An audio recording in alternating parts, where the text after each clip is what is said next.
Hey guys, welcome back to the channel. We're officially the third week into November, and of course it's getting cold. It's actively snowing, but not enough to accumulate. I am super excited that it was finally cold enough last night leading into today that the ground is frozen enough that I was able to turn out everybody. So here's Striker in the background, but I have the others are also out, which will be another topic at the end. So for those who don't know, I had two light horses on the farm, one being a Clyde Thoroughbred cross named Lady, and then Addie, my technically a solid colored paint. She just got, this weekend, I drove her up to the local college in order to join a riding team. And Lady, I actually moved to a local farm that rents out a single stall to me in a co-op situation with another girl, and we have access to an indoor. So I'm very excited that I'll finally be able to start riding her, because as much as I will do here, and I do all of my own training, this looks good now, but 2 days ago this was disgusting. And the only reason it looks okay now is because it's frozen. So I only would have the options of playing in mud or playing on a frozen ground. That's not a great way to be consistent with a 3-year-old that I'm hoping will be a very solid riding horse. I'm not sure if anybody noticed that she does currently drive already. She used to go out with Bailey and Tilly, but now it comes to the riding point and she is going to be at a different barn. That makes it so that way all 9 of my horses that are still on the property are able to go in between the 2 barns, which is super exciting. It just keeps Roxanne on the outside here, but I can have them all enjoy that, which is going to be awesome. So one way that we found out that Lady is finally of age where I can ride her was I actually got her knees x-rayed. I'm huge diligent on waiting until each animal is of age and proper form before I work them.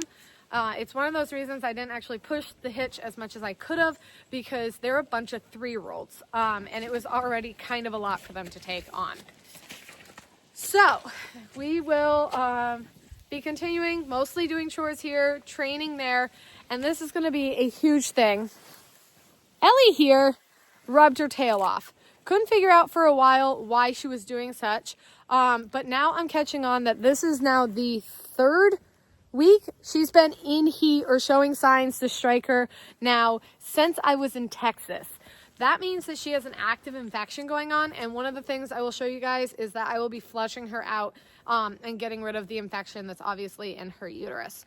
The other most exciting thing on the farm is this telephone pole is gonna be moved. I've got to make the final calls today. Met up with a couple people last week about how to get it moved, but it will be out of the way. And we will then be able to have a true barnyard where Striker is currently showing me that we will be getting him a new toy. Still haven't decided what I'm going to do on that. You can buy brand new for $3,500. We could possibly try to construct one with a local welder. However, I'm afraid about the infrastructure versus not. Obviously, he's a big boy, and I don't want him to get hurt on something that might break if I don't just go with the professional one. So at least we'll have a lot of parking space. I'll be able to, I can't drive the 6-horse hitch out and turn because of the location of that pole. I've always had to turn the wagon around if I'm planning on going out the other way. So I'm very excited about that. I'm excited to put my uses from what I went to school for poor Ellie, who's going through a lot. And yeah, so that will be training, telephone pole, more flushing, ultrasounding, and hopefully training this guy how to jump a phantom. I can't thank you guys enough for following along on this crazy journey. Every view really helps make my dreams come possible. I enjoy sharing the farm with you, and the more you follow along, the more I'll have to share. So anybody who sends either money through my Venmo, my Amazon wish list, following my OnlyFans, or just being here, you guys truly are making this possible, and I can't thank you enough. So have a great day, and hopefully we'll have a pretty cool week.